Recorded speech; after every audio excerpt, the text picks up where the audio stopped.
پیدا ہو جانے کا خطرہ ہو، مثلاً کہ شدید سردیاں ہیں اور گرم پانی کا انتظام نہیں ہے،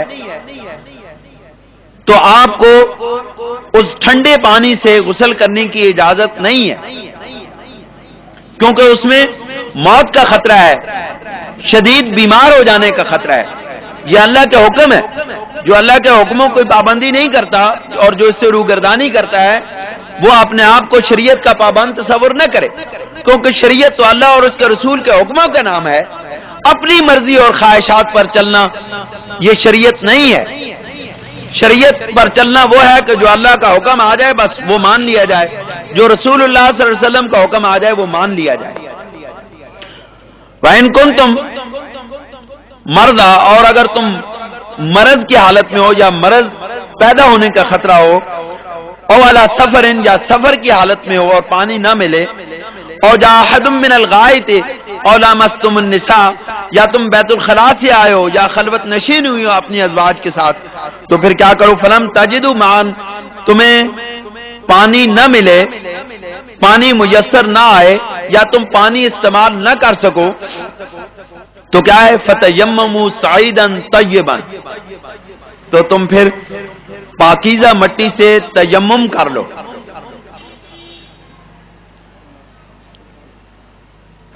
صعیدا طیبا کے معنی یہ ہے کہ ایک ایسی صاف مٹی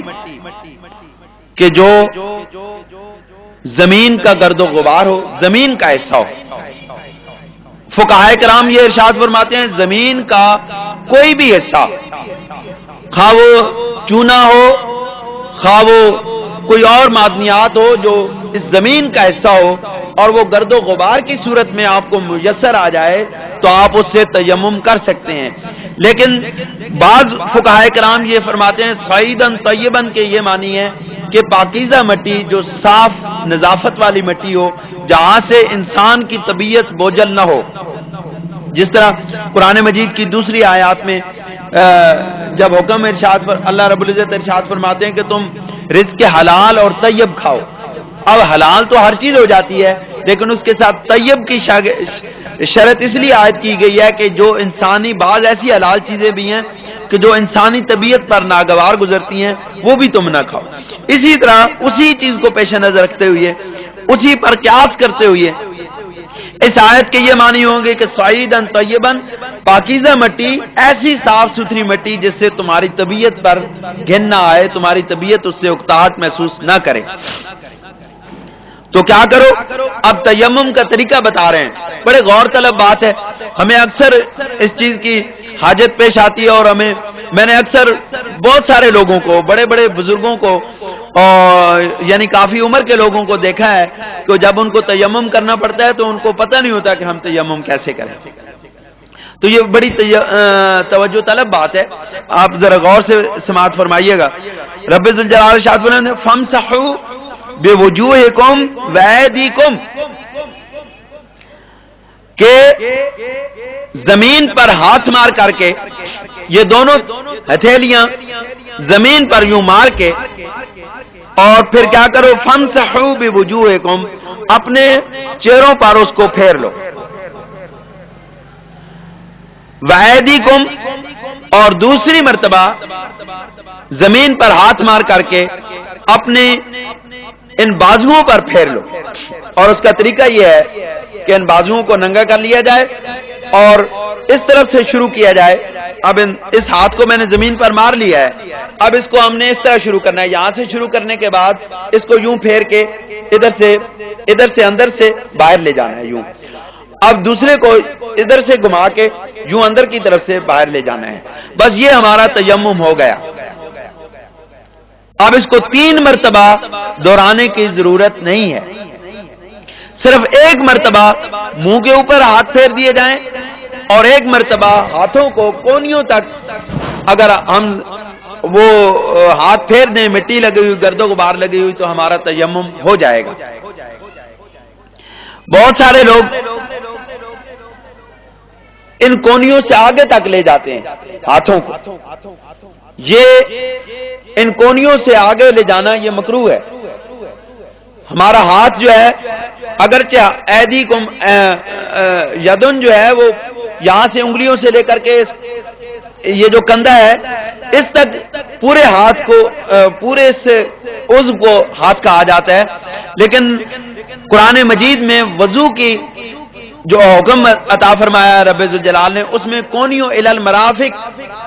کی شرط عائد کر دی ہے کہ یہاں تک ہاتھ ہے۔ اب فقہائے کرام نے اور جمہور فقہائے کرام نے یہ متفقن علیہ فیصلہ ہے، تمام چاروں ہمارے اہل سنت و جماعت کے چاروں فقہا اس بات پر متفق ہیں کہ ہاتھ جو ہے وہ انگلیوں سے لے کر کے اس کونیوں تک ہے، لہذا جب تمہیں تیمم کرنا پڑ جائے تو پھر کیا کرو، اپنے چہروں پر مسح کر لو اور اپنے بازوؤں پر مسح کر لو۔ ان اللہ کان عفوا غفورا، بے شک رب ذوالجلال بہت بخشش فرمانے والا ہے اور معاف فرمانے والا ہے۔ اس کے بعد رب ذوالجلال ارشاد فرماتے ہیں، بس ایک آیت کا مفہوم بیان کر کے آپ کے سامنے سے اجازت چاہوں گا۔ رب ذوالجلال ارشاد فرماتے ہیں، الم تر الی الذین اوتوا نصیبا من الکتاب، کیا ہے میرے محبوب آپ نے ان لوگوں کو نہیں دیکھا، یا اہل ایمان آپ نے ان لوگوں کو نہیں دیکھا کہ جن کو کتاب میں سے حصہ دیا گیا تھا، جو اہل کتاب کہلاتے ہیں، عیسائی، یہودی، یہ سارے لوگ، یشترون الدلالت، کہ وہ گمراہیوں کو خریدتے ہیں، گمراہیوں کی تجارت کرتے ہیں، گمراہیاں فروخت کرتے ہیں، گمراہیاں خریدتے ہیں، کتاب کو بدل دیتے ہیں، کتاب کے معانی کو تبدیل کر کے احکامات کو لوگوں کو دیکھ کے حکم لگاتے ہیں۔ اب وہ یہودی اور عیسائی کیا کرتے تھے، جو بہت مالدار انسان ان کے سامنے آ جاتا تھا اور جو ان کو سالانہ چندے اور تحفے اور تحائف اور